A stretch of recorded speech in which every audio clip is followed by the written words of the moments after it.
Ogamba kimuwala. Owekitiibwa Pulezidenti, abakyala mwena tubasanyukidde okubalaba olwaleero. Maama Janet nkwaniriza nnyo. Amannya gange mpitibwa Mukaye Betty eri obufuzi nze Maama Janet Museveni. Maama Janet yatudde senior 4 nafuna 5 nafuna ne binnya yagenze mu senior 5. Maama yayise eyo nvuddeyo. Muzeeyi weebale kutuleetera nkulaakulana. Naye taata buli kyoleeta bakitwala.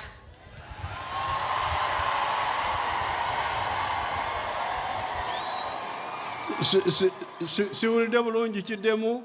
Muzeeyi weebale kutuleetera nkulaakulana. Naye taata buli kyoteekawo bakitwala.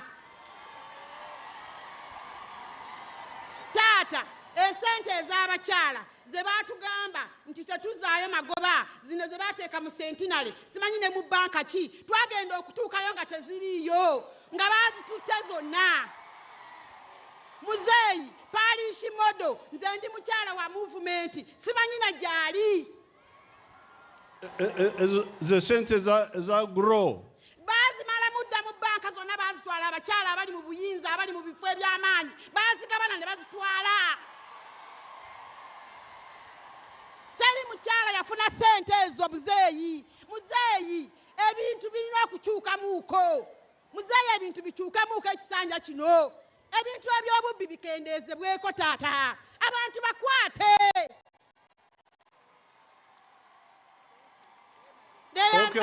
Kale ezo za taata madde nsaba taata. Maliriza sijja kwogera bingi naye manyiro baba nanzita simanyi.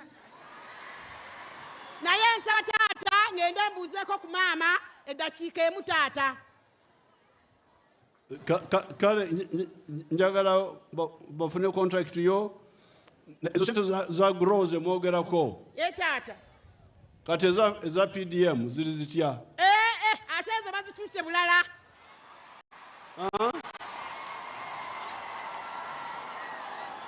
Ezo ziri zitya? Ezo bazituuse taata bulala teziriiyo. Okujjako bazitwala mu bitundu ebirala ng'ewa Nabbanja mu bantu abakulu abakulembeze be batyatyako waliwo abafunye naye waliwo ebitundu nga tebafuniddeeko ddala muzeeyi. Waliwo abazibba. Sebo taata abo abazikulira bazitwala baziwa be baagala. Baani? Baziwa be baagala sebo. Baziwa be baagala? Yes sebo buli muntu awandika famire ye oleeta endaga muntu n'amugamba gw'oli ludda wa leeta endaga muntu yo w'e Masaka afunira na Luweero. Naye okay kale muwandiike munfunire namba y'omukyalo oyo ayagala kubuuza ku maama jangu buuze ku maama. Maama taata neyanziza sebo. Naye yimirirako wala tomusiiga corona.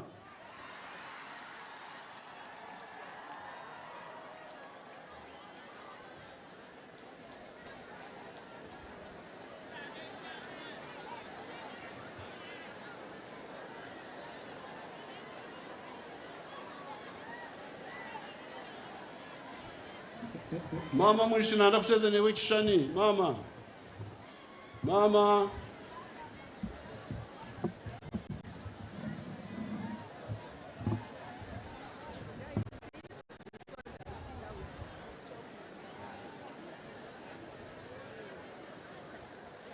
kati okwagala okunyonyola bulungi kanjogere mu Luzungu nankabirwa ankyusize nankabirwa ali awo genda wali onkyusize. You go there.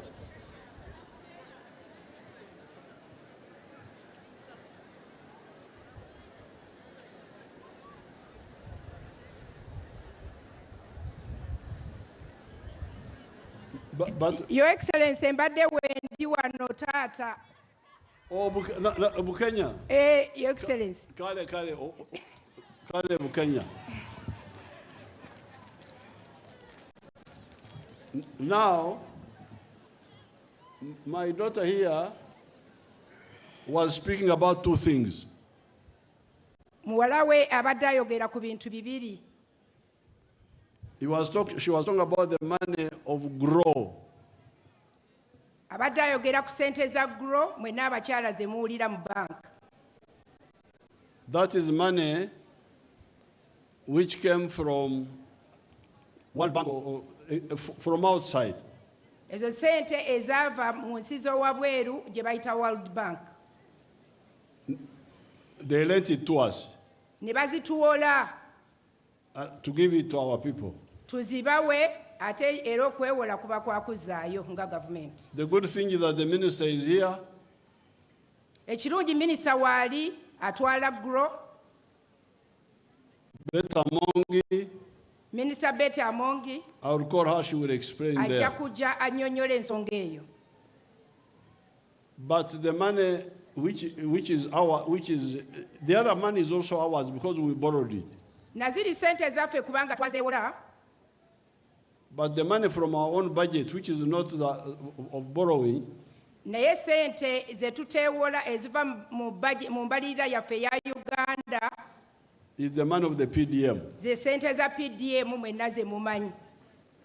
The PDM money Sente za PDM is money sent to you sente za PDM ze sente ze babaweereza ku miruka. all people who want to engage in wealth creation who are above 18. Buli muntu ayagala okwenyigira mu byenkulaakulana ng'alina emyaka 18 ne waggulu should join the circle of the parish. akkirizibwa okwegatta ku saako y'omuluka. And once you are all there, Era mwenna we muba mu saako eyo you elect mulonda the ones you want. mulonda abantu be mwagala. There you are the ones who elect them. Mwe mubeerondera. Their job is just coordination. Omulimu gwabwe kukwasaganya. So therefore, if they are unfair, Era we baba nga si batuufu you remove them. mubajjako ne muteekako abalala. Because this is your money. Kubanga zino sente zammwe n'obuyinza bwammwe. So therefore, Era ensonga eyo the line which my daughter is saying that they only give their relatives, omukyalo oli mwayogedde nti bawa be baagala ab'eŋŋanda. I would like to wake you up. Abazuukusa pulezidenti waffe omulungi. Mbagamba nti sente ezo zammwe Sente zammwe ezo busika bwammwe busika bwammwe obwo bwa PDM.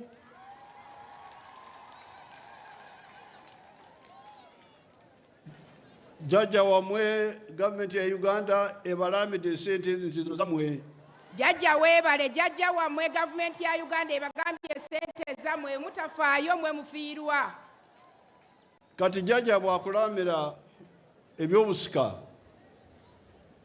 Jjajja waakulamira ebyobusika n'osirika omu ku baganda bo n'ayonoona ebintu byammwe, awo omusango guba gwani? Put it in better Uganda. Jjajja waakulamira n'akuwa sente n'olaba ng'okwatibwa ensonyi olw'okuba atwala sente muganda wo, olwo omusango gwani nga gw'ofiirwa nga tofunye sente? Ku lwaki mukwatibwa ensonyi kw'abo ababba ebyobusika bwammwe? Lwaki mukwatibwa ensonyi ng'abantu babba ebyammwe gavumenti byebawadde okukozesa okwejja mu bwavu? Muddamu mutyawo. Ani anakiddamu ekyo? Ani akiddamu ekyo? Kubanga obuyinza bwammwe oba mbadde temukimanyi, His Excellency ababuulire obuyinza bwammwe bwa sente za PDM ze mufuna ku miruka n'ozikuuma yemmwe kubanga sente zaasembera gye muli mu miruka. The other programs, that's why we changed them. Programu ezaaliwo, enteekateeka eyaliwo endala kyekyo lwaki yagikyusa. Because the entandikwa, the NADZ, Operation Wealth Creation, the ones who were deciding were government agents. Bakyusa ne bajjawo entandikwa NADSI, Operation Wealth Creation, kubanga bio government yali ebiri mitambo. Abakozi ba government abakozi be bali babirimu mu mitambo okusinga. They were the ones who were deciding. Be bali basalawo. That's why we said now you organize yourselves, all adults in the parish. Kati kyekyo lwaki basalawo nti mu miruka gyammwe mwetereze musobole okulonda abakulembeze musobole okukwata sente zammwe nga muzikontrolling. All adults who want to engage in wealth creation join the circle. Buli ayagala okubanga ayagala okulwanyisa okugenda mu kweddabulira yegatte mu saako. Once you join, then you elect. Wogenda mu saako nga mulonda. The Kachiko is simply to coordinate you, but following what you have what has been guided by the government. Akakiiko kabayamba buyambi okubabuulira ekigenda mu maaso naye nga obuvunaanyizibwa obusinga buli kummwe abali mu saako. So why do you keep quiet and people play around with you when you have the power? Lwaki musirika abantu ne babazanyirako ng'ate obuyinza buli mu mmwe mu ngalo zammwe? Ani anakiddamu ekyo bannange? Wano waliwo taata. Ali luddawa? Mukadde Nanvubya woono. Amannya gange ndi Nanvubya Esther. Kabaka yasiima n'ampesa zalye nga bulungi bwansi. President nkwebaza naye PDM erina weetekolera bulungi olw'ensonga tugambye nti sente ezo Paris modo ate ow'omuluka taziriimu zaalekebwamu akakiiko bw'ogenda okugamba ow'omuluka oli sente nga yazinywedde asiiba mu bbaala ng'agamba nze sibiriimu babisambala. Sebo President twagala ensonga eyo eruŋŋame sente engeri gye ziva waggulu ne bwe zikka wansi kubanga n'abantu abaziriko obutuufu tebabamanyi. Bwe bagenda okugenda ku sako oli n'amugamba nti ffe twakola dda sako yaffe sooka oleete sente ze twakozesa sako. Owulidde?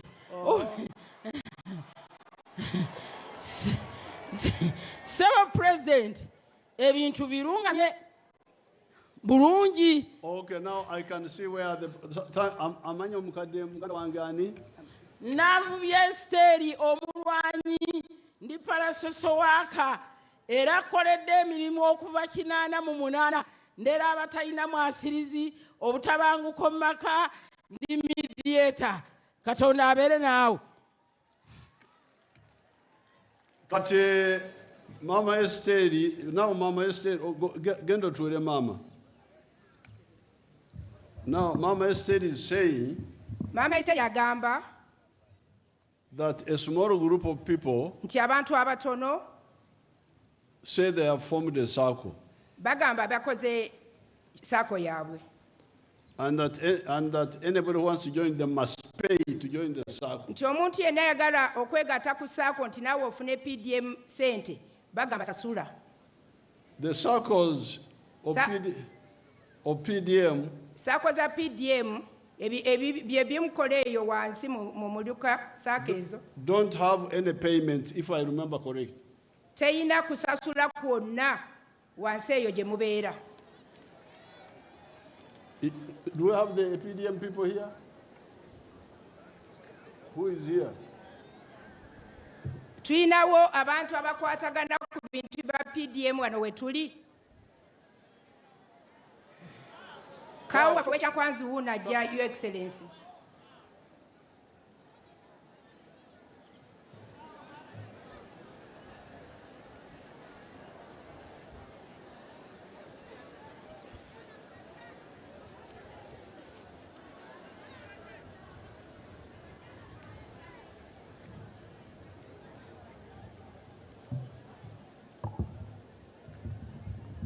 Sebo His Excellency, Yenze Judy Maka Kenya, Kao Kyankwanzi Sebo His Excellency. This idea of paying to join the circle, where Where did it come from?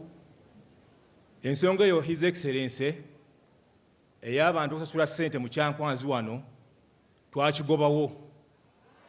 twakigobawo naye nga kisinga nnyo kubeera mu bassaako members bennyini abo era abadde bakikozesa tubasiba oba ne bakomyawo ssente ezo. Because, oh, okay, gendo tuwe. Kayanza so.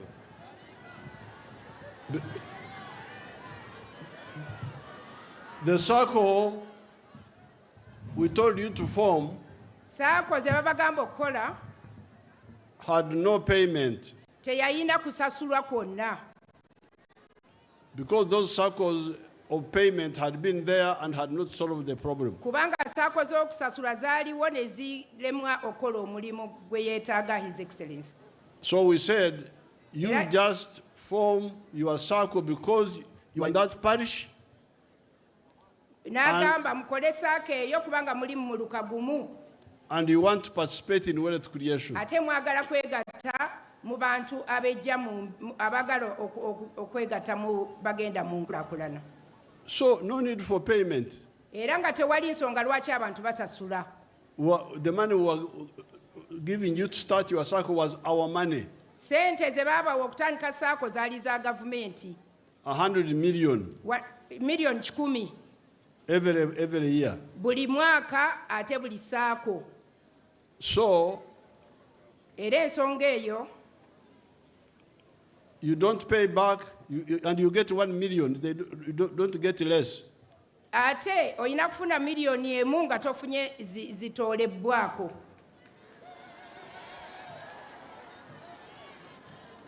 The banks were deducting some money for the bank charges. Banka zaali zijjako ssente nga bagamba kyaji za banka. We have stopped that. Ekyo yakiyimiriza His Excellency nti banka teziddako basalako ssente. The government will be the one to pay the bank charges. Atweyanza Your Excellency agambye bank charges government ejja kuba ezisasula. You must get your 1 million. Mulina okufuna miliyoni yammwe ennamba.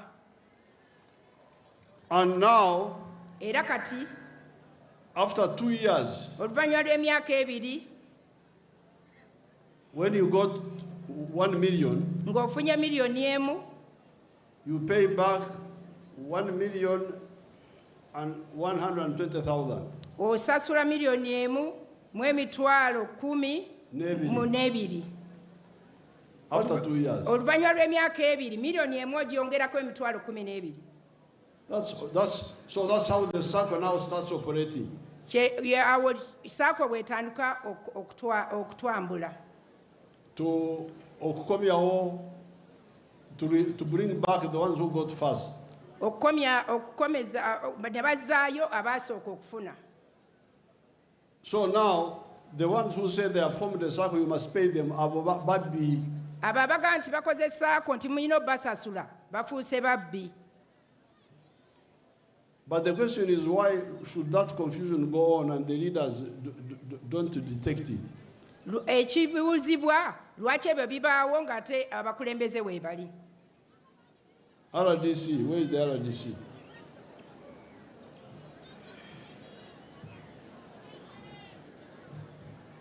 RDC. Ajja.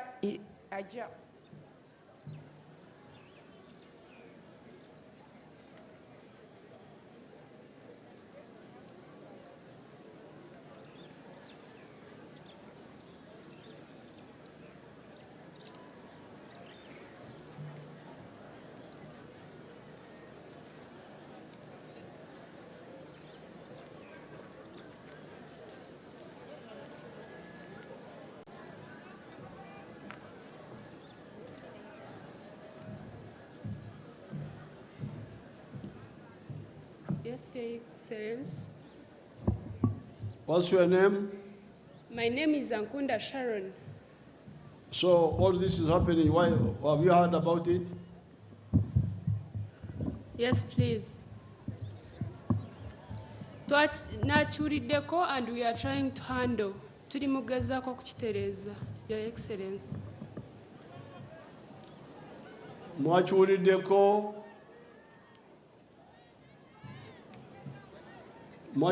ne mukikolako oba Turi mu kukikolako, Your Excellency. mwakikolako? Twakikolako, Your Excellency.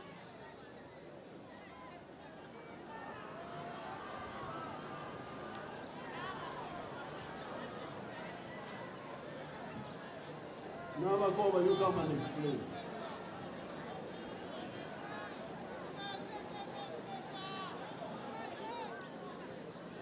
Genda wali. Genda olereza RDC.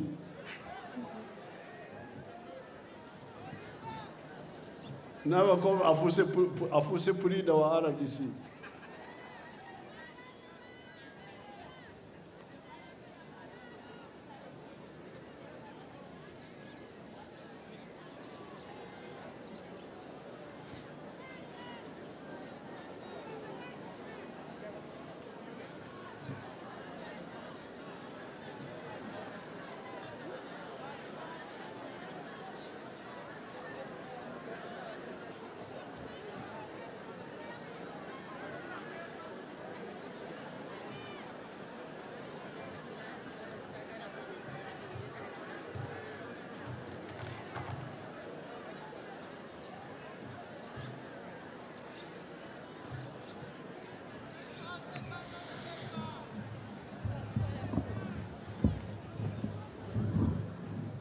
Thank you so much, Your Excellency.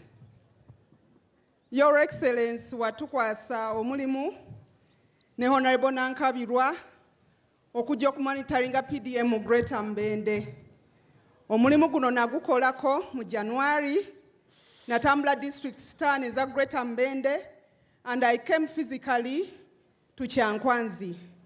Your Excellency, when nasinkana abakulembeze, of course mwalimu ebirumira, naye kye nasanga PDM Secretariat yabadde wano either a month ago oba a week ago nga balina abantu abamu be bazuula nga badde babbako abantu ssente oba okujja ku bantu ssente, era abantu abo balina n'obukadde ngana mu butaano nga buli ku police station nga exhibit nga balinda PDM Secretariat ejje bukwase abantu abali bajiddwako ensimbi ezo. Era n'ekirala kye nasanga nga waliwo n'abalala kirabika kyali wano abaali batandise n'okuzaayo obukulembeze nga batidde olw'okuba baali batandise okubanyenyaamu. Kyenvudde nga nti waliwo ekyali kikoleddwako kubanga naliko wano, Your Excellency. Okay, so now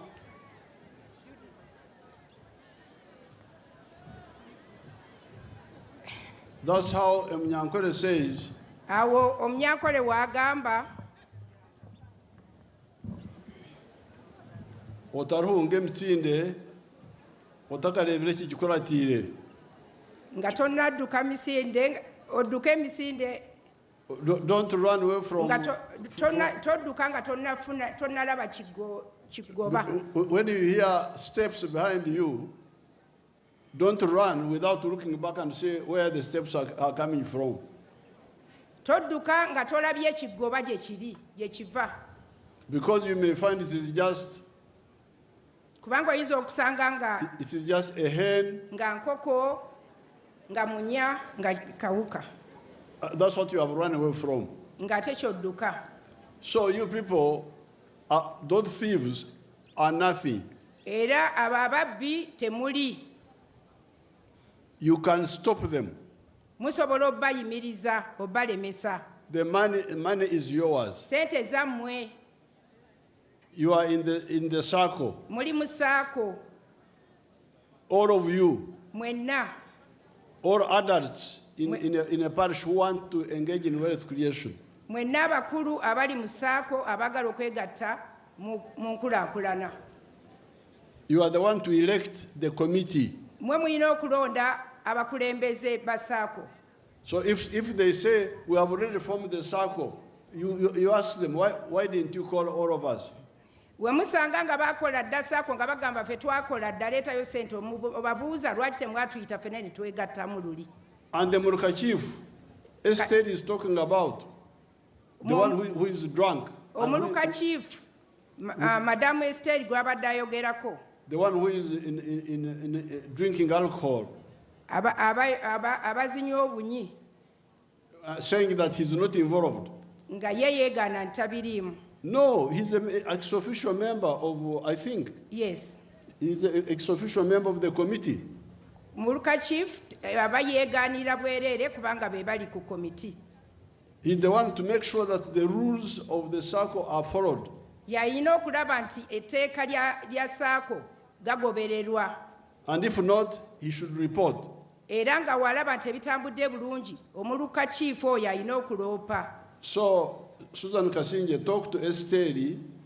Let's find out that Muruka chief who said Kyankwanzi.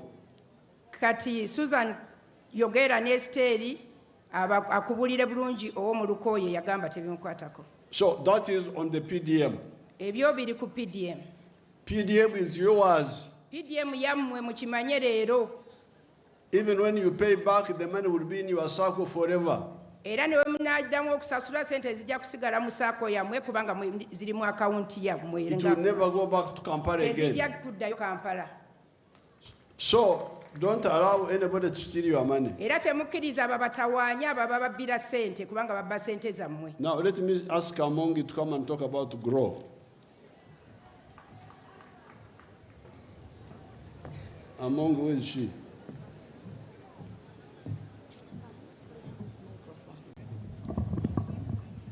Thank you, Excellency.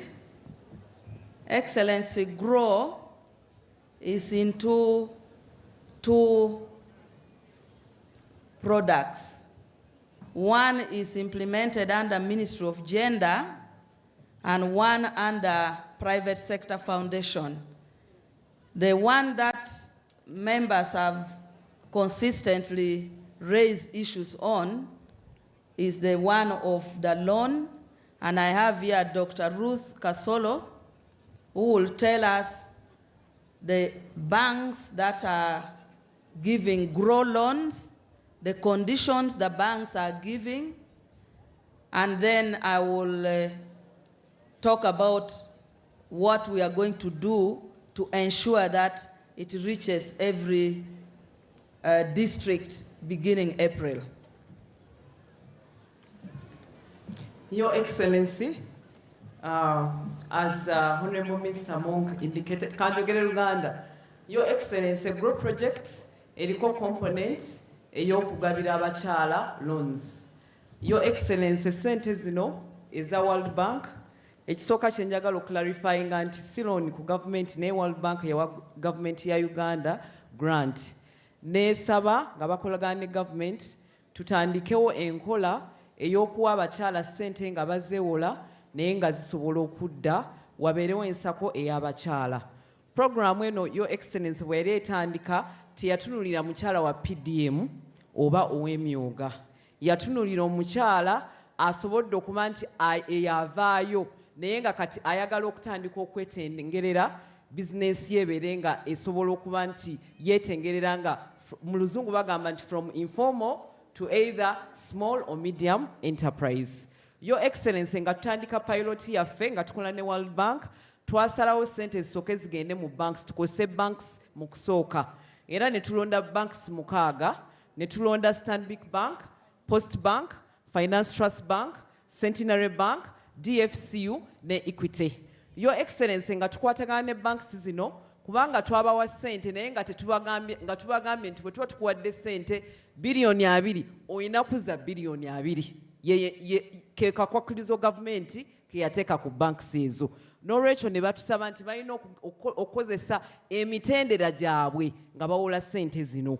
N'olwekyo ffe twakwata sente Your Excellency wenjogerera kati yes nga balina okukozesa emitendera gyabwe okuwola sente zino. Kakati yo Linda ko omukunja kubanga sente zaffe kati oli wa banka ngamba atya ntigenda kose mtendera jange.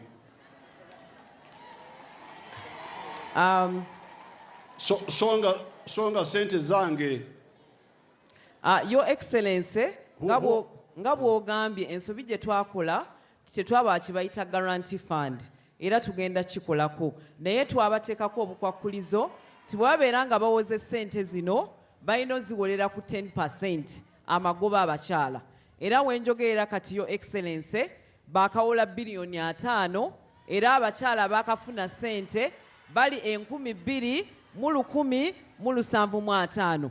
Ekyakabi Your Excellency nti district eno ey'e Kyankwanzi yaakafunamu omuntu omu yekka mu bakyala bano era kituufu abakyala banyiige kubanga Kyankwanzi nga district tefunye nnyo naye Your Excellency tukoze eki mbadde nsaba abakyala bampulirize kye tusazeewo okukola nga Ministry of Gender etuwa obuwabuzi twasazeewo tuleeteyo SACCOs ne MDIs ezisobola okugabira abakyala ssente nga tebalina misingo era mu myezi 2 zino zijja kuba nga zitandise. Your Excellency zino zijja kuba zisobola okuwa abakyala ssente nga bo bennyini beewadde garanti nga tuwadde musingo naye omuntu eyatuwa ssente enkolagana yaffe ne World Bank loan esembayo wansi ya miliyoni 4.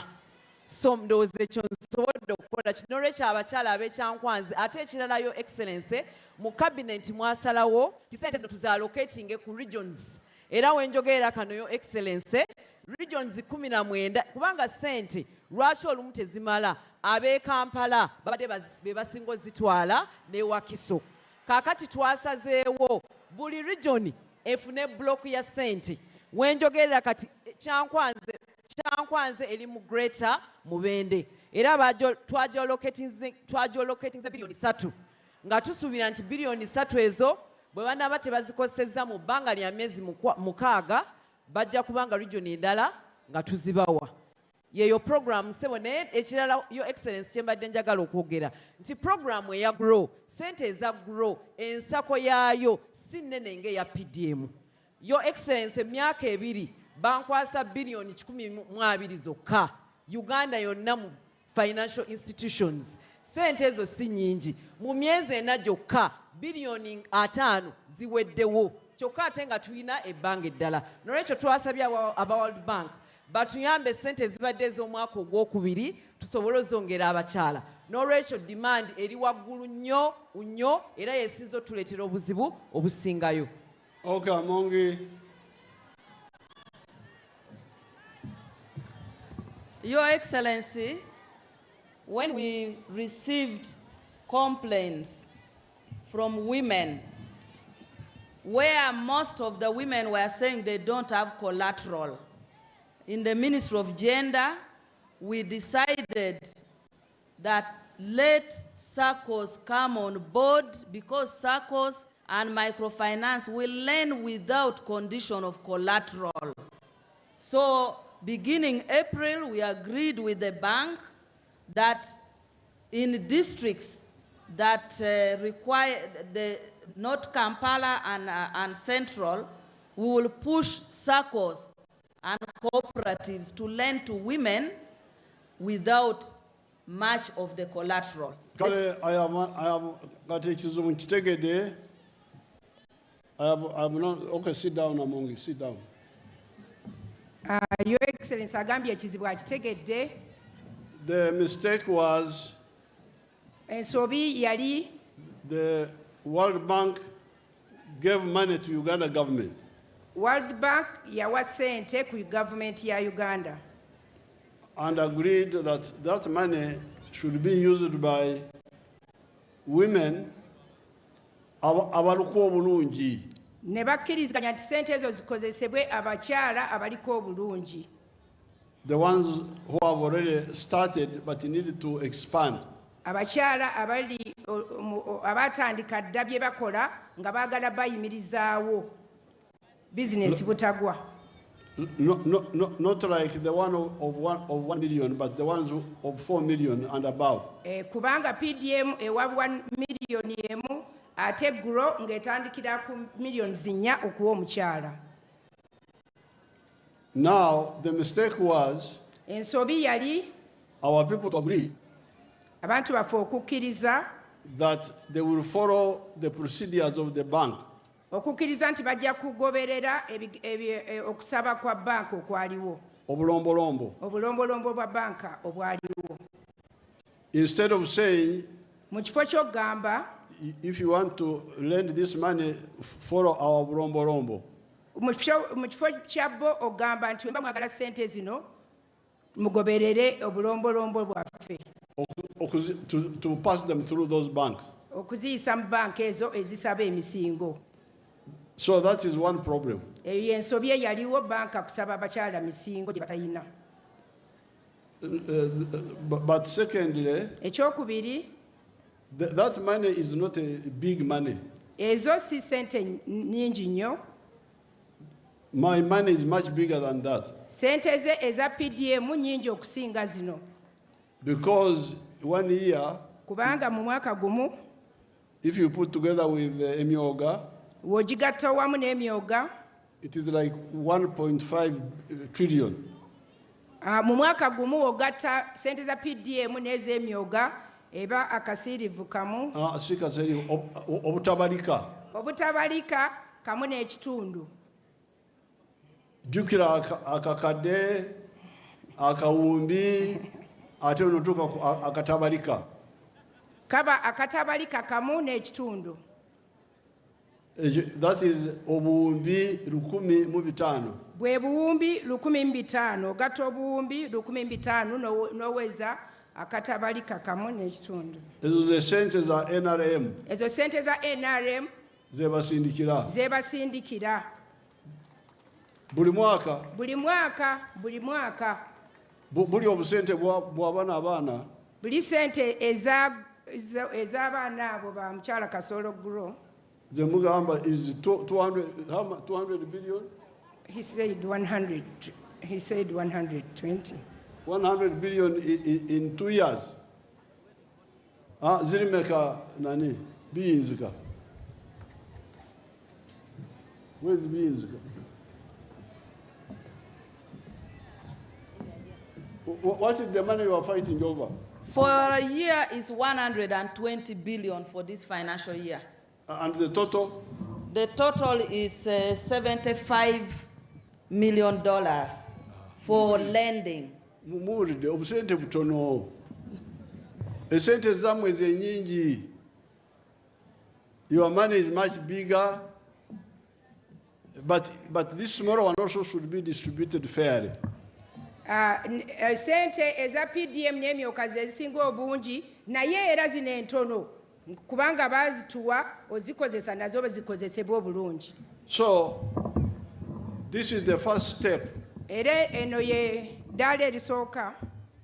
Where I want you, my daughters here, my bazukuru, to be like Mama Janet.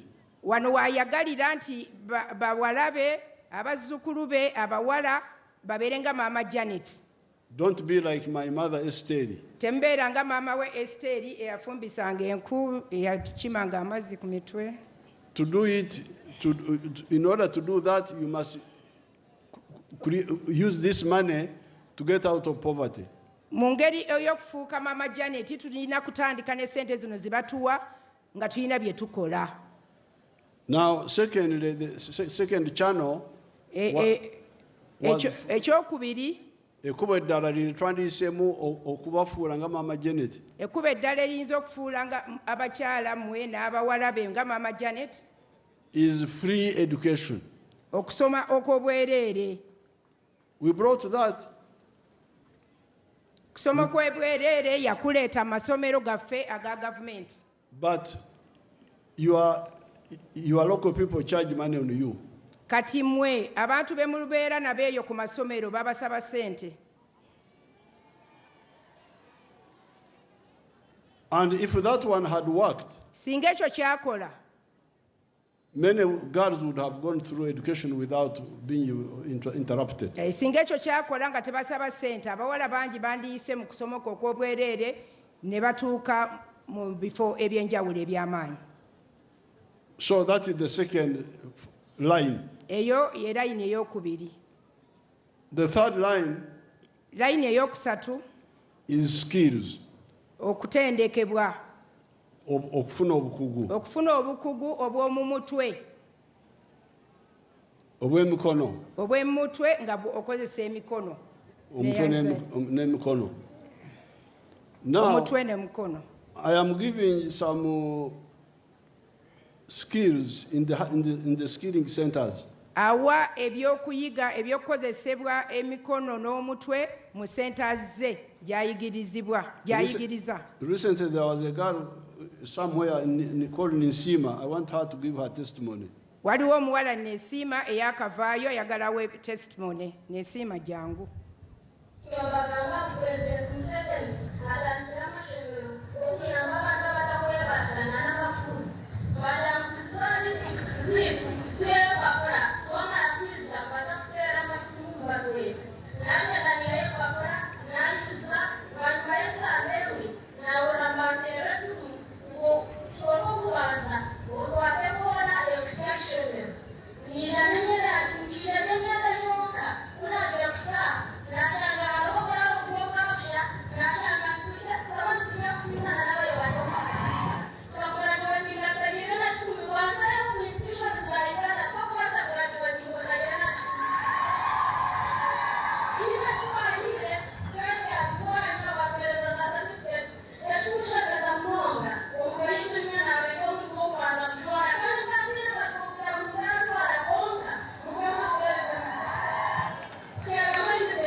Now to cut the story short, emboozi obutagitwala wala, that was a girl called Nisima in the Mbara area.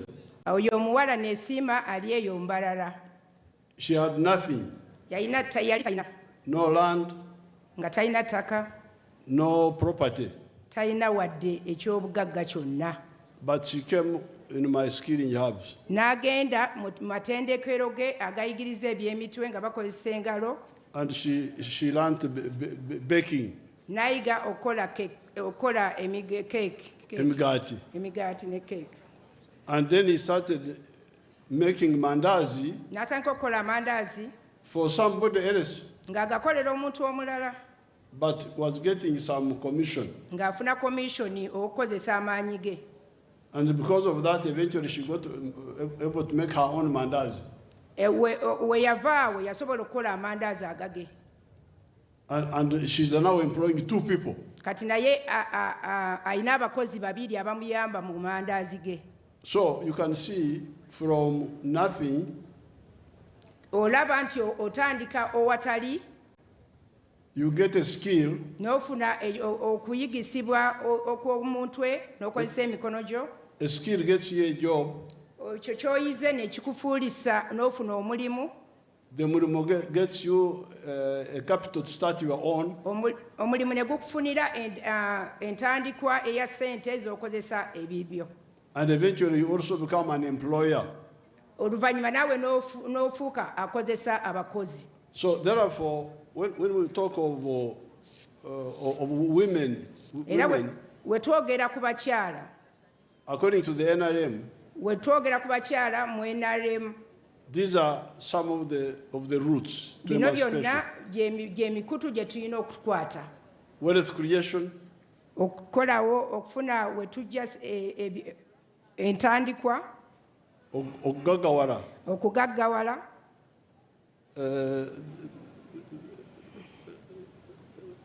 Apart from wealth creation, then you free education. Okuyigirizibwa okw'obwereere mu masomero gaffe aga UPE n'aga USE aga secondary. So that's why all of us must insist on free education. Kyekyo lwaki abakubiriza mwenna nti mubeere nnyo ku masomero gaffe ago abaana basomere obwereere. It will benefit the girls but also the boys. Kijja kuyamba abawala baffe n'abalenzi. Then the skills. Ebyokuyigiriza eby'omutwe n'ebyemikono. Now, with those 3 ways, mu ngeri ez'essatu z'amenye. Then you add what Amongi was talking about. Ng'ogattako Minister Amongi ky'abadde ayogerako. Political empowerment. Okwongerako ebyobufuzi. Okuwa enkizo abakyala okubeera mu byobufuzi. Kino kye bateekawo nga nze wendi omubaka omukyala nga nva mu district nzekka women empowerment. That is an additional way. Eyo nyongereza y'abakyala. Then legislation. Okugenda mu parliament abayisa amateeka. Like for instance when we said matrimonial home. Ngawe mbeera n'amaka. When we ngawe twagamba nti amaka amatukuvu. Omusajja tatunda amaka awatali omukyalo. Ngawe twagamba nti omwami tatunda ttaka oba maka ng'omukyala tataddeeko takkiriza. Ebyo NRM byekola ng'eyisa omukyala. These are the 5 roots. Gino ze makubo 5. Bonna bagaggawale. Bonna basome. Skills, emyoga omuli okuyiga eby'emitwe n'ebyemikono. The political empowerment. Okwongerako abakyala mu byobufuzi ng'abaawo abakyala buli LC1 kuliko omukyala. And legislation. N'okwongerako abayisa amateeka abakyala. Plus the tokenism, like when, as she was saying, appointing a woman vice president. Ng'okulaba nti tulina vice president nga mukyala, prime minister nga mukyala, kwe kulaba okuyimusa abakyala nti nabo basobola ate ne bakola bulungi. Tukwebaza Your Excellency. To become examples. Babeere nga kyakulabirako. So therefore, we have moved very well. Era twali tutambudde bulungi. But we could have moved even more. Era twantambudde n'okusingawo. If we implement, like for instance, free education. Singa twongera okumuyamba abaana ne basomera obwereere.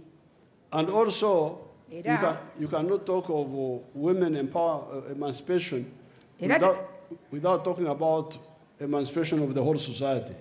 Era tesobola kwogera ku bakyala genda mu maaso nga tetwogedde na ku bantu bali mu society ab'enjawulo.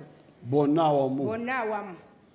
Abanyankole bwe bagambira nti owayekuba ekikungu atukula nkakyo bw'osemberera ekiswa ekimyufu ofaanagana nakyo. Kati bw'obeera n'abagagga, your parents amaka magagga, nawe you also benefit from that. Nga bwe bagamba nti olina n'ekiswa ofaanana nakyo, era w'olina n'abagagga ofuuka omugagga, ova mu maka amagagga obeera omugagga, twongere okulaba nga twegomba okugenda mu maaso. Therefore, we must also insist on the whole home, not just women only. Era tulina okugatta amaka wonna, si bakyala bokka, naye okulaba nga n'abaana be tuzaala n'abaami baffe beenyigira mu nsonga ezo. That's why NRM talks about socio-economic transformation. Kyekyo lwaki NRM eyogera ku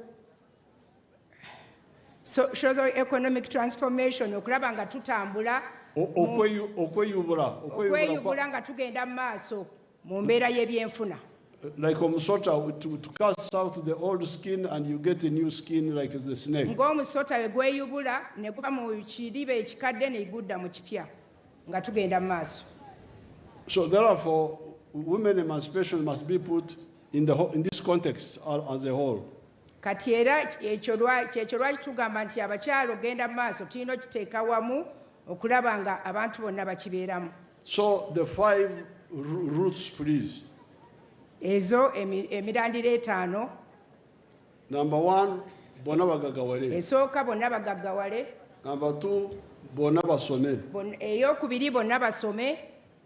Then skills. N'ebyokuyiga eby'omu mitwe n'emikono. Then the political empowerment. Okulaba nga waliwo okwongera abakyala nga bakulembera bannaabwe mu byobufuzi. Okubawa enkizo. Okubawa enkizo okukulembera bannaabwe mu byobufuzi. Then legislation. Okulaba nga beenyigira mu bakola amateeka ng'era bakyala okubongerako nnamba. Then symbolism, the one we are talking about. Symbolism. Symbolism ekya When akabonero. I appoint a vice president who is a woman, Yeah, symbolism nga vice president wetumuyina nga mukyala, nga prime minister wetumuyina nga mukyala, nga speaker parliament nga mukyala. it encourages other girls to know to Kireetera abawala abalala okusoma n'okulaba nga beegomba ebifo ebyo. So we are happy to be here. Musanyufu okubeera e Kyankwanzi leero. It is not just a celebration, it is an inspection trip. Tebadde kukuza lunaku lwokka naye azzeeko eno kulambula n'ebikolwa ebiriyo. I want to thank Omukadde Esteri okumpa bwino. Ayagala okwebaza mukadde Esteri okugyayo bwino. Namwe mwenna. To show how unhappy you are. Okulaba nga muli basanyufu. Okulaba. To see how unhappy you are about. Okulaba nga bwali omusanyufu. How unhappy. Okulaba nga bwatali musanyufu. Unhappy. Tali musanyufu. Bwe batali basanyufu. Nga bwe batali basanyufu. Kulwa programs ezimu. Okulaba nti temuli basanyufu olwa programs ezimu obutatambula bulungi. So you have now done my work. Mukoze omulimo gwe gwazzeeko okulambula. Kubanga munyambe awatali okubasasula. Mumuyambye. Without me paying you. Mumuyambye n'amanya ng'ate tabasasudde. Mumpadde bwino w'ababbi. Mumuwadde bwino w'ababbi. Mwebale nnyo mwebalire ddala. Finally, ekisembayo, the budget of the women councils and youth councils embalirira ya councils y'abakyala n'ey'abavubuka, we shall sort it out because what was supposed to be merged were the secretariats. Ajja kikolako kubanga secretariat ndowooza ekyo ye yakitukwatamu. What was supposed to be merged? Yeah. Bye baali balina okugatta. Buli obutongole obulala nga mwe temuliiko aba women council. Obutongole obuddukanya amaofiisi. Obutongole obuddukanya amaofiisi nga mwe temuliiko. Naye si structures za women council, those can't be merged. Naye nga si tweyanziza Your Excellency nga si structures za women council ne youth council. When we merged the Ministry of Agriculture, we twagatta Ministry ya Agriculture and Veterinary and n'ebyobulunzi and Fisheries n'ebyennyanja and cooperatives, n'ey'obwegasi, we have one permanent secretary. Ne tufuna permanent secretary omu. But the Ministry of Agriculture has its structure. Naye Ministry ya Agriculture erina amatabi gaayo mwetambulira. You cannot make an agricultural officer a veterinary officer. Tosobola kufuula agriculture officer veterinary officer kubanga oli wa bulimi oli ate wa bulunzi. They remain. Basigalawo. But coordinated by one permanent secretary. Naye nga bali ku mutwe gwa muntu omu. So that's where the saving was. Awo we wali obuzibu. Saving. Saving. Okekereza sente. Awo saving we yali. Awo kekereza we kwajira. So n'ensonga eyo. I will make sure that you get your 500 million. That's not a big amount. Tweyanziza Your Excellency ajja kulaba nti biliyoni 5 zifunika. Milioni 5. Milioni 5 zifunika. Then the women visiting my farm, when I finish my up-country trips, my staff bring my girls so that they visit me on my farm. Abaagala omulambula wamala entambula ye gyalimu kati mujja bagenda kuorganizinga mu mukyalire. So finally, I am happy to be here in Bukwiri. Era ali musanyufu okubeera e Bukwiri. Because 1981 I attacked your police station here. kubanga mu 1981 yakuba poliisi eyali awo ng'agirumba ng'akyali mu nsiko. And I got some guns from there. Era n'afunawo emmundu zammwe ez'ebukwiri. But now I have come as a peaceful man. Era kati azze nga muntu wa mirembe naye nga yakozesa emmundu zammwe ez'amuwanguza. Okunsondera ku mundu. Mwebale musondera ku mmundu ab'ebukwiri. So God help you. Era Mukama abayambe. Thank you. Mwebale nnyo. Tweyanza Your Excellency olw'ebigambo ebirungi by'otuwadde. Omukama akutuweere obulamu akwongere n'amagezi. Thank you so much.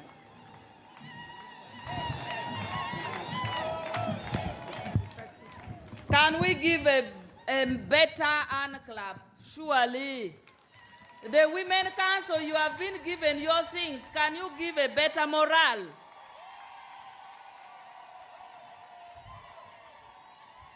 Thank you, thank you. Your Excellency, we have a few activities that you will undertake before we go into the medal. Before that, I want Honorable Bukenya to recognize a few people. Thank you so much, Your Excellency. Your Excellency, wano wetuli tuinawo omubaka akiikirira area MP w'ekitundu kino Bingi Patrick Nyanzi. Tetusobodde kubanjula bonna naye Bingi Patrick Nyanzi ayimuka kuwanikire ku mukono taata wuuyo gwenkiika naye wano. Your Excellency, entwete Joel Sebikali era naye gy'akiikirira. Njagala okutegeeza Maama Janet nti wiiki eno gye tubaddeko abakyala aba members ba honorable ba visionary women batuwa sanitary pads mu secondary schools 10 era tubadde nabo nga tuzigaba. Aba Wazalendo Sako batuwadde Mama Kids eziwali wasi miliyoni 6 n'ekitundu. Excellency, twebaza amajeego gatukwatiddeko nga bannakyankwanzi batuwadde Mama Kids nga zigula obukadde 6 n'ekitundu. Sanitary pads zatuuse ne mu masomero agamu aba honorable egeze batuwadde. Tweyanzizza ne Ministry ya Energy yatukwatiddeko ku nfumbo ennungi era tugenda kulaba tugenda okugaba ebyokufumbisa Maama Ruth Nankabirwa. Twebaza weebale.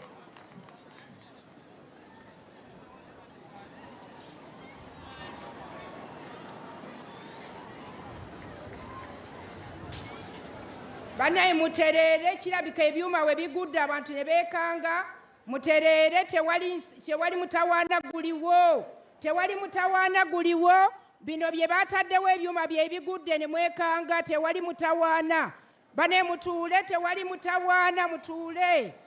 Bino ebyuma bye bigudde ne mwekanga. Buli omu ayagala kulaba ku His Excellency. Banaye temubisindika. Mutuule banaye mutuule. Those things failed, and they thought with this army here, they thought there is something wrong. Bane tewali kibaddewo ebyuma ebikwata bye bibadde bigudde. Mutuule mutusaasire mutusaasire.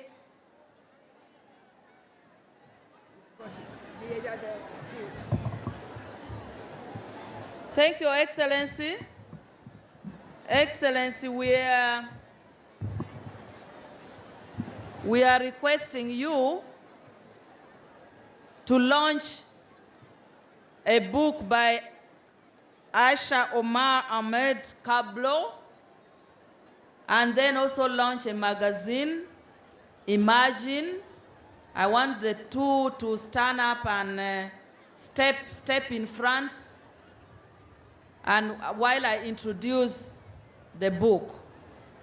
Your Excellency, the book, From Turmoil to Triumph, by Aisha Omar Ahmed Kablo, highlights the instrumental role of the African Union Mission in Somalia, AMISOM, particularly the Uganda People's Defense Forces, UPDF, in fostering a secure environment for peace building and humanitarian efforts. We want to congratulate Aisha for the book and I request the team of His Excellency to usher His Excellency to launch. I request the Vice President and the Permanent Secretary to represent the Ministry of Gender. I can't be there at the moment, please. Excellency, the Vice President and the Permanent Secretary of Ministry of Gender.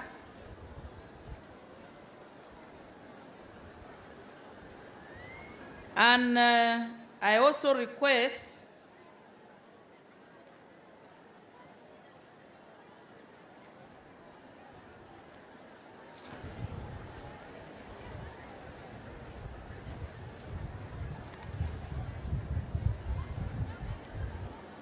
Mr. Mawa to be on standby.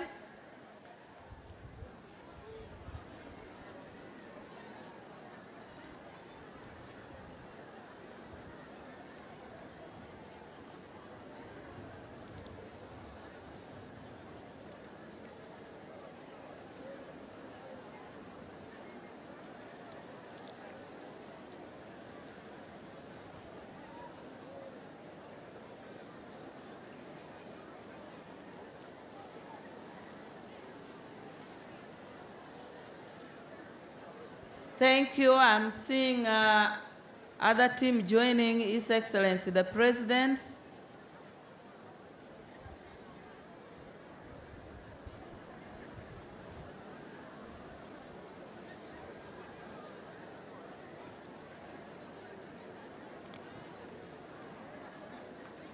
His Excellency is taking a picture with the author. The book also focuses on consolidating state institutions. It focuses on enhancing national security and recognizes and celebrates the unwavering commitment of the UPDF and the leadership of Uganda in ushering peace in Somalia. The next is a magazine. The magazine titled Imagine. This magazine showcases the best of the Pearl of Africa, looking at trade, investment, tourism, especially in the diaspora. The author, led by Moses Mawa and Jacqueline Tumusime of the diaspora based in Canada, presents this under their flagship media company called Silver Trust. The magazine offers a world-class magazine, documentary films, online showcase, global events, public relations, and publish the most influential Ugandans. And it has been endorsed by His Excellency the President and the Ministry of Foreign Affairs, and showcase Ugandan in the diaspora and their commitment to engage in marketing Uganda. Thank you very much. Your Excellency, I want to request the team with the dummy checks for OWEP.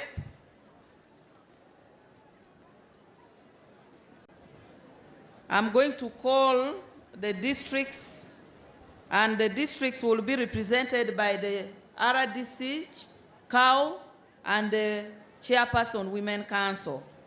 Can I have the three from Kyankwanzi District, Kakumiro District, Oima District, Kiboga District, and Oima City, the 5, represented by the 3. If their woman member of parliament is around, you can join. They will be given, then His Excellency will take a picture only. But we have requested that Her Excellency, the Vice President, will hand over the checks. Then His Excellency, the President, will take the picture only.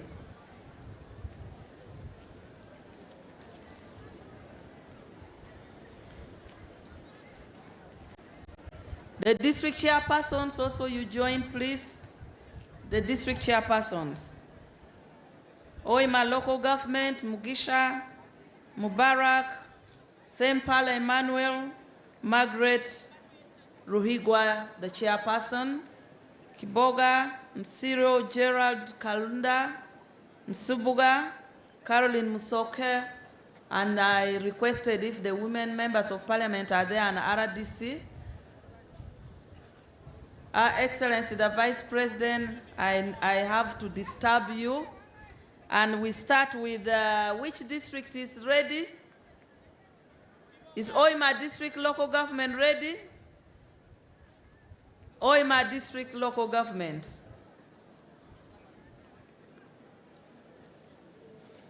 Excellency, the Vice President is ready to hand over. You will all get the dummy checks, then the President will just take a picture when you are holding your checks. Chiboga District Local Government, they are not around.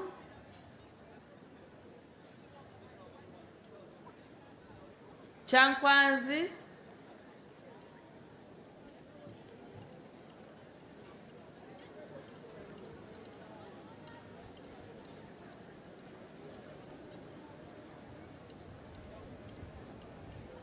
are we now ready for a picture with HE or not yet? His Excellency the President is ready for the pictures. You hold your dummy checks and His Excellency the President will stand to take a picture with the team.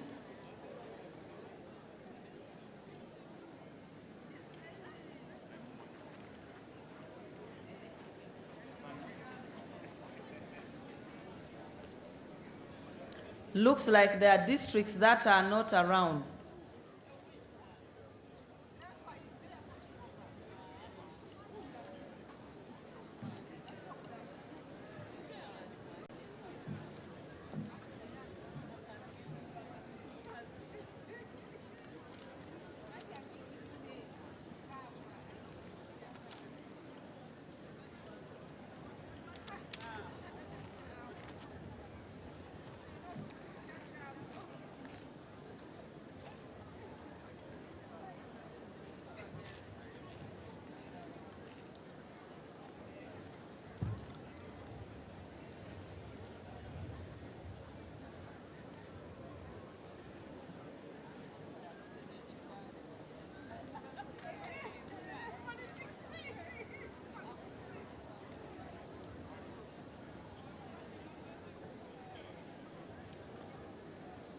Honorable Christine, you might need to stay there because we have about 3 certificates for the best groups in Kyankwanzi.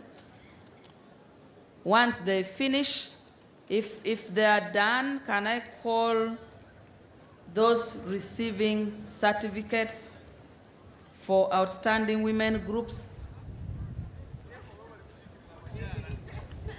Can I ask the following groups: Tukulakunle group, women group, Nyamugisha women group, Dembe Bachala women group. Those 3, please can you go and get your certificates of best performance?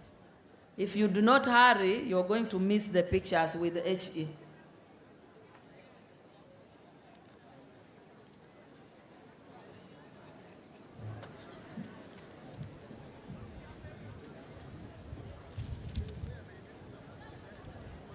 I want also the following people group to be on standby. Our cultural and traditional leaders. After that group, you will take a picture with HE, the President. I don't know whether we still have our members of the diplomatic corps or they left. They left? Okay. Thank you. Can we have the Kings led by their chairperson, the Isabaruli so you can have a photo moment with His Excellency, the President. And I'm concluding, Your Excellency, we have 3 chairpersons of the Women Council from Kampala, from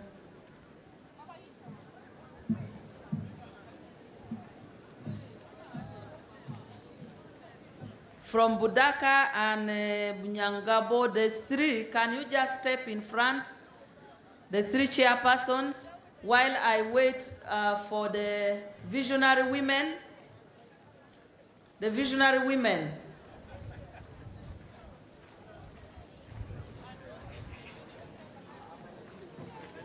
I'm ending with those 3 ladies. Can you have a photo moment with HE after the visionary women? I don't want.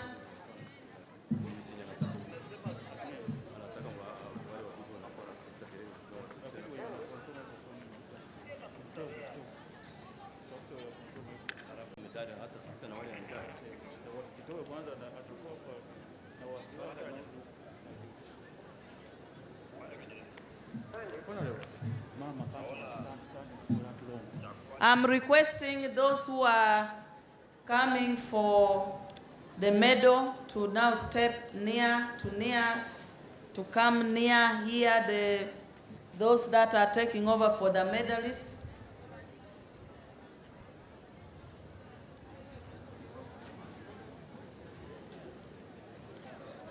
Your Excellency, the 3 chairpersons, I request you step near HE, the President.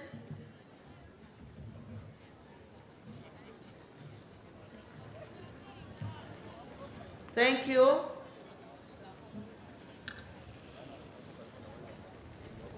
Thank you very much.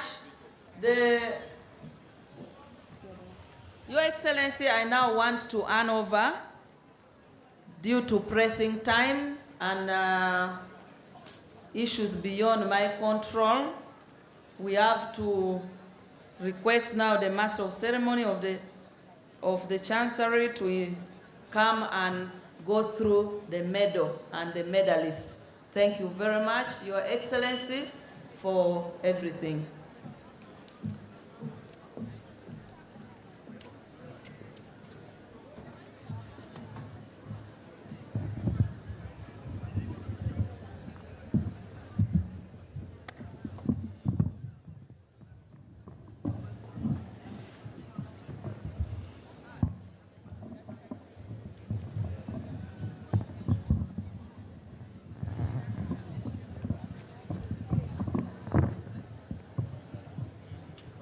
Your Excellency, the President of the Republic of Uganda,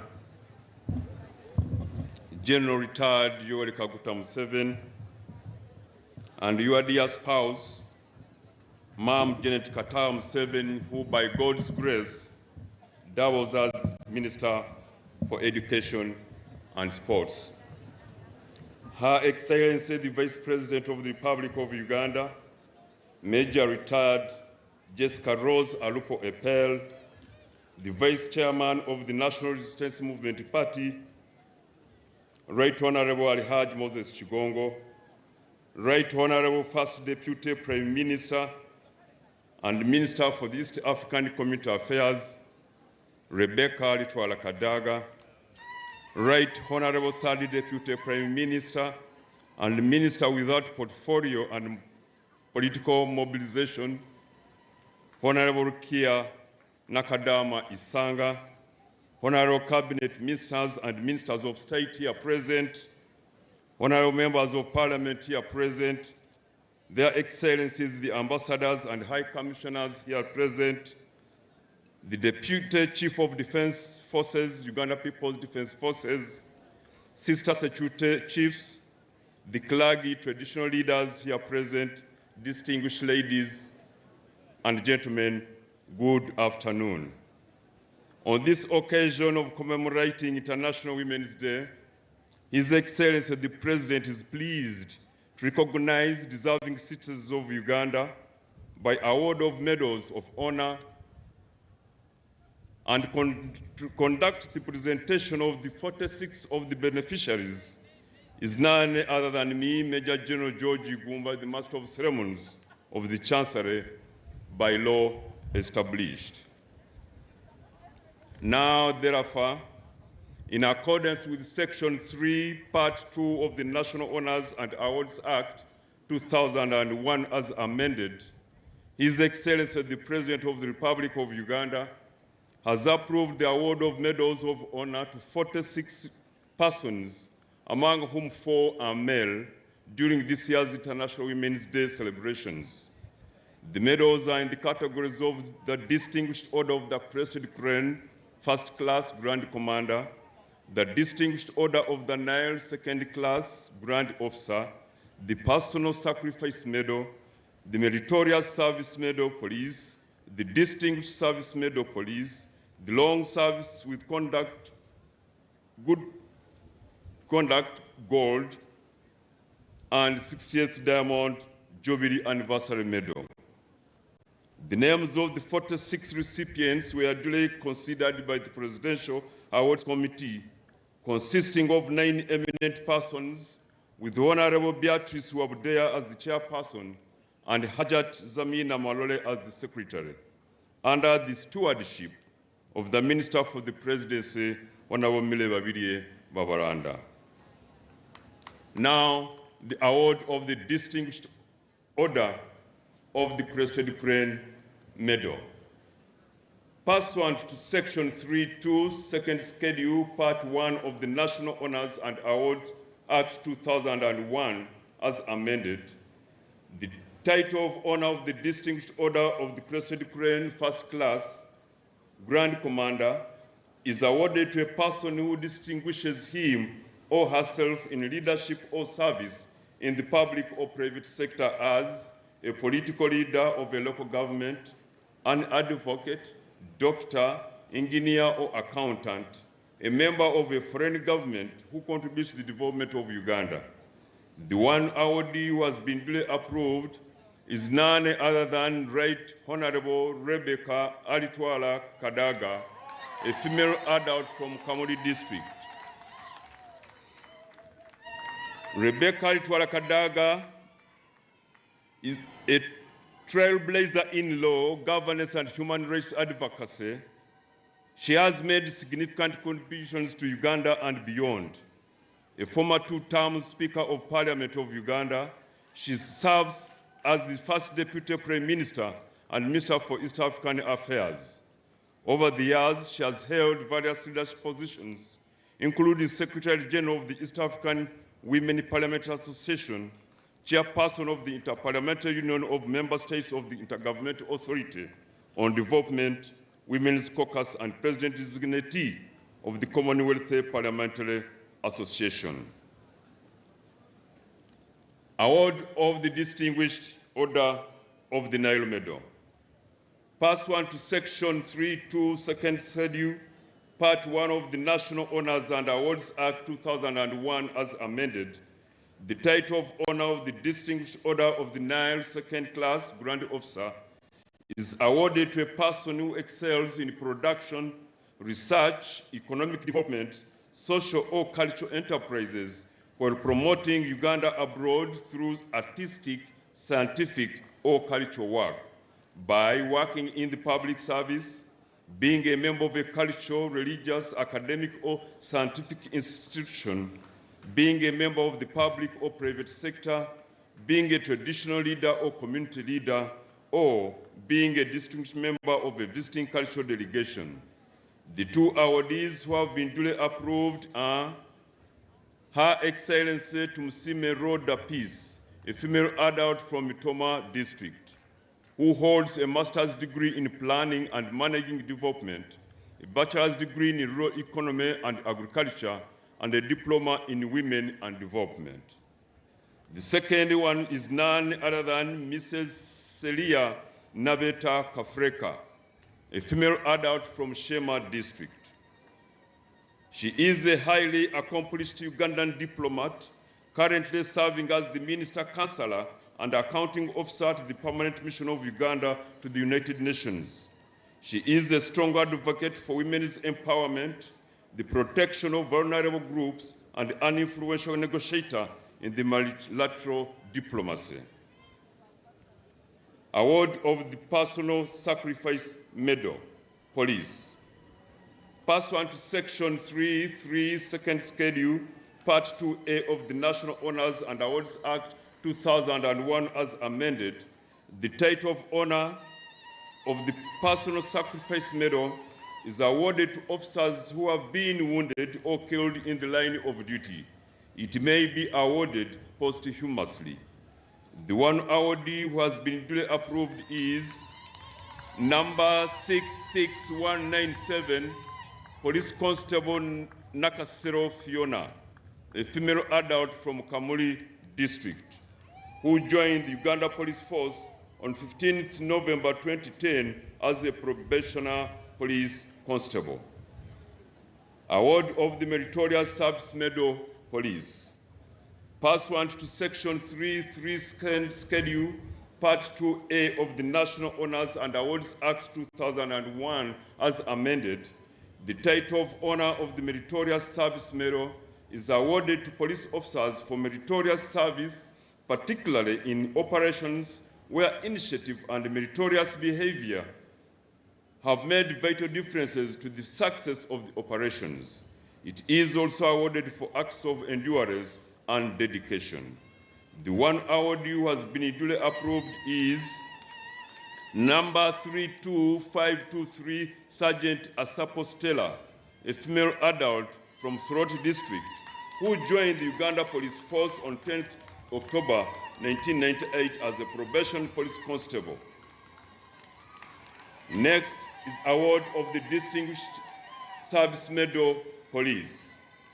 Pursuant to Section 3.3, Second Schedule, Part 2A of the National Honors and Awards Act 2001 as amended, the title of honor of the Distinguished Service Medal, Police is awarded to police officers who have upheld ethical values and conduct, integrity, initiative, and total commitment with outstanding performance, but not necessarily bravery.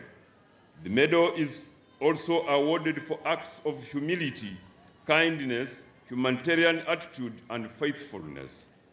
The one awardee who has been duly approved is number K/1905, Commissioner of Police, Chibuika Sarah, a female adult from Namtumba District. Sarah joined the Uganda Police Force on 18th August 2001 as a cadet assistant superintendent of police and has risen through the ranks to the current position of Commissioner of Police. She holds a Bachelor of Arts of Makerere University, a postgraduate diploma in monitoring and evaluation from the Uganda Management Institute, and a master's degree in governance and security of Makerere University. She at one point in time represented the Uganda Police Force in the United Nations mission in Sudan as an individual police officer, where her exceptional performance earned her commendation. She is a resilient, self-driven, hard-working, and disciplined officer who has mentored many fellow officers in the Uganda Police Force. Next, award of the Long Service with Good Conduct, Gold, 30 years plus police medal. Pursuant to Section 3.3, Second Schedule, Part 2A of the National Honors and Awards Act 2001 as amended, the title of honor of the Long Service with Good Conduct, Gold, 30 years plus medal is awarded to officers with long service years with a clean and uninterrupted service to the force. The four awardees who have been duly approved are number 0/2100, Superintendent of Police Opal Ongwen Joffrey, a male adult from Pakwach District, who joined the Uganda Police Force on 11th October 1986 as a probationer police constable and has since risen through the ranks to his current position as Superintendent of Police. Next is B/950, Assistant Superintendent of Police, Byarabaha K. Stefan, a male adult from Shema District, who joined the Uganda Police Force on 30th July 1989.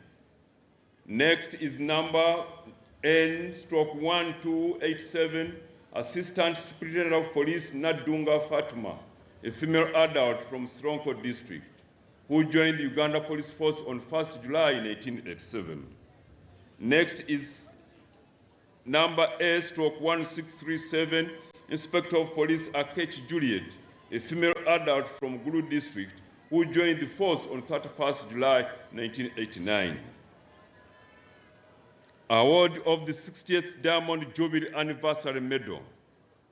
Pursuant to Section 3.2, Second Schedule, Part 1 of the National Honors and Awards Act 2001 as amended, the title of honor of the National Independence Medal, 60th Diamond Jubilee, is awarded to a person in recognition of outstanding service and loyalty to the country from 9th October 1962 to 9th October 2023, and who has championed and contributed significantly to the struggle for independence, or to a person who has continued to protect the independence of Uganda. The 36 awardees who have been duly approved are Number Resistance Officer 12392, Major Rose Kanyesije, a female adult from Chirura District.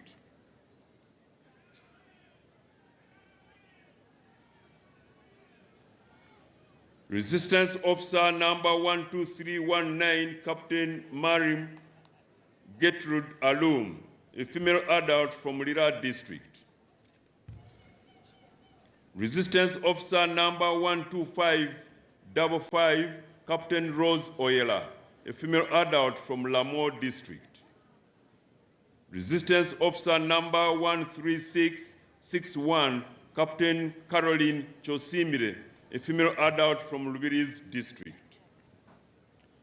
Next on this category is Resistance Army number 218386, Lance Corporal Agaba Baker, a female adult from Rakai District. Next is Miss Chigo Grace, a female adult from Wiko District. Chigo Grace has been a journalist by profession since 2010 in the Directorate of Information, Ministry of Defense and Veteran Affairs in Buya, Kampala. She holds a Bachelor of Arts degree of Makerere University and a National Diploma in Journalism from the International Institute of Media and Business. Next is number /1270, Inspector of Police Intende Godfrey Morris, a male adult from Iganga District, who joined the Uganda Police Force on 29th January 2005 as a probation police constable and has risen through the ranks to the current position of Inspector of Police. Next is Miss Proskovia Kyankwanzi, Principal Officer 1, a female adult from Hoima District. She holds a bachelor's degree in Ops Management and Secretariat Studies of Nkumba University. Next is Miss Rita Matuka, Principal Officer 1, a female adult from Namsindwa District, who holds a bachelor's degree in Administrative and Secretarial Service of Chambogo University and a National Diploma in Secretarial Studies of Makerere University. Next is Miss Sidra Madrio Alice Pido, Principal Officer 2, a female adult from Moyo District, who enlisted into the Uganda Prison Service on 2nd June 1989. Next is Miss Oyela Christine, Chief Wardress 3, female adult from Lamo District, who enlisted into the Uganda Prison Service on 4th January 1995 as a recruit wardress. Next is Miss Flavia Angwech, Chief Wardress 3, a female adult from Lamo District. Next on the list, Your Excellency, is none other than Miss Margaret Tuhumwire, a female adult from Kanungu District. Next is Miss Dozis Aibenomugisha, a female adult from Rwanda district. Next is Miss Penina Ahebwa, a female adult from Masindi district. Miss Rosemary Tumusime Bikako, a female adult from Chegegwa district. Next on the list is Dr. Jennifer Serwanga, a female adult from Kampala district. Next is Miss Florence Naduk, a female adult from Oto district. Next is Miss Marian Mutagamba, a female adult from Chotra district, and Miss Betty Akulo, a female adult from Rira district. Next is Miss Anne Bakazimbaga Muhindo, a female adult from Mutungamo district. Next is Dr. Isabella Epiu, a female adult from Ngora district. Next is Miss Harriet Atako, a female adult from Pakwach district. Next is Dr. Sharon Okello, a female adult from Oyam district. Next is Miss Olive Namtebi, a female adult from Luero district. Next is Miss Ruth Muguta, a female adult from Barara district. Next is Dr. Lydia Mungerera, a female adult from Taleja district, who is followed by Professor Ruth Mukama, a female adult from Budaka district. Next is Miss Irene Ovonji Odida, a female adult from Nebi district, followed by Dr. Madina Mwagale Glover, a female adult from Mbale district. Next is Dr. Amos Nyathirombo, a male adult from Zombo district, followed by Miss Esther Namvubia, a female adult from Kyankwanzi district. Next is Miss Faibi Nandaula, a female adult from Kyankwanzi district, who is followed by Miss Christine Katiki, a female adult from Kyankwanzi district, who is followed by Miss Christine Gwali Wanancha, a female adult from Kyankwanzi district. The very last on my list, Your Excellency, is none other than Miss Geraldine Nabukenya, a female adult from Masaka district. I beg to submit, Your Excellency, while thanking you for your kind attention for God and my country.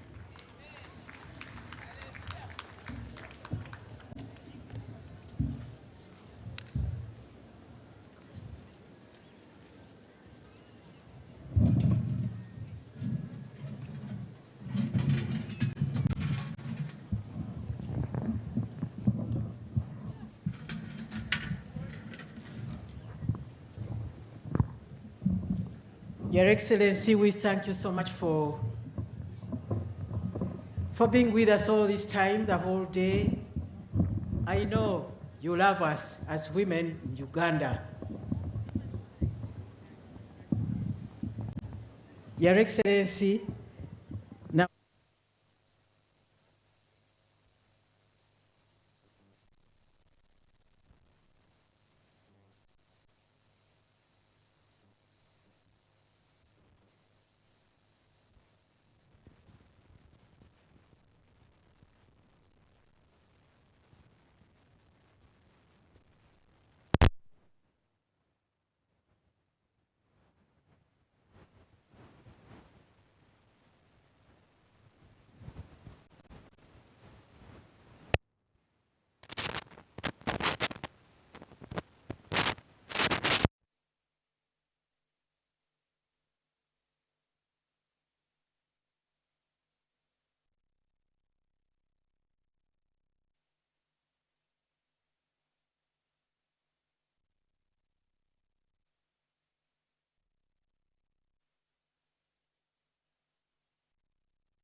Thank you very much, Your Excellency, together with Mama, for having been with us.